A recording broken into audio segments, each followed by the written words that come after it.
አፓርትመንት ከገዛን ከጥቂት ጊዜ በኋላ ሊኖረው የሚችለውን ዋጋ አስበውት ያውቃሉ?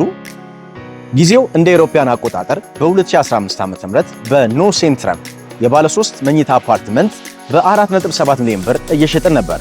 አሁን ላይ ይሄ ቤት ዋጋው 32 ሚሊዮን ብር ገብቷል። እንዲሁም በኖ ዲፕሎማት ባለ 3 መኝታ ቤት 7 ሚሊዮን ብር እየሸጠን ነበር። አሁን ላይ 37 ሚሊዮን ብር ገብቷል። ታዲያ አዋጭ ኢንቨስትመንት ማለት ይሄ አይደለ? አሁን ላይ ኖ ሪል ስቴት እዚሁ ቦሌ ላይ ኖ ኮርትያርድ አፓርትመንትን ለገበያ አቅርበንላቸዋል። ልብ ይበሉ፣ ቀድሞ ለሚገዙ ደንበኞች ከሁለተኛ እስከ 25ኛ ወለል ድረስ የፈለጉትን ዩኒት እንዲመርጡ እድል እንሰጥዎታለን። ቦሌ መድኃኔዓለም አቢሲኒያ ፕላዛ 12ኛ ፎቅ ላይ ወይንም ቦሌ ቴሌ መድኃኔዓለም ፊት ለፊት ከሳይኬክ ቤት ወደ ላይ በሚያስወጣው መንገድ የኖ ኮርትያርድ የሽያጭ ማዕከሎቻችንን ይጎብኙ። ኖ ሪል ስቴት፣ ያልተገነባ አንሸጥም።